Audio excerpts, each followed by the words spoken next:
Hello guys, यस्तो चाहिँ यहाँ चाहिँ यस्तो चाहिँ ढुङ्गा पोलाइ है यो चाहिँ ढुङ्गा पोलेर यसरी नेचुरली चाहिँ है ढुङ्गा पोलेर चाहिँ यसरी ड्रममा यसरी ढुङ्गा हालेर चाहिँ तातो पनि तात्छ होइन।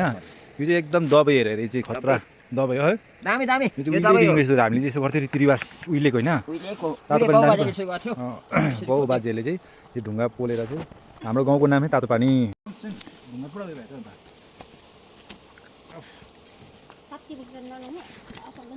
यसरी ढुङ्गा चाहिँ यसरी हाल्छ यसरी हाल्नुपर्छ हो। म खोइ ओ माई गड ढुङ्गा ठिक हामी त अब त्यो उता त्यो लेक्से बोरुङहरू जानै पर्दैन होइन। यो पर्दैन हामी यही छ हामी डल्लै हो हाम्रो आमा यो त उहिलेदेखिको अब काँचो दौरामा बनाउँछ अब यो आज एक दुई शब्द भनिदिनुहोस् न कसरी गर्छ भनिदिनुहोस् हामी न। काँचो दौरा लाग्छ टाइममा छेउला थाप्छ त्यहाँदेखि ढुङ्गा पोलेर यता हाल्छ त्यो प्रोसेस सुन्नुहोस् होला तपाईँले होइन। यस्तो हुन्छ हाम्रो चाहिँ यो चाहिँ दुख बिमारहरू है बिमारहरू जिउ दुखेकोहरू जातिन्छ अरे डल्लै जाति हुन्छ हाम्रो सबै डट्टै जाति हुन्छ आहा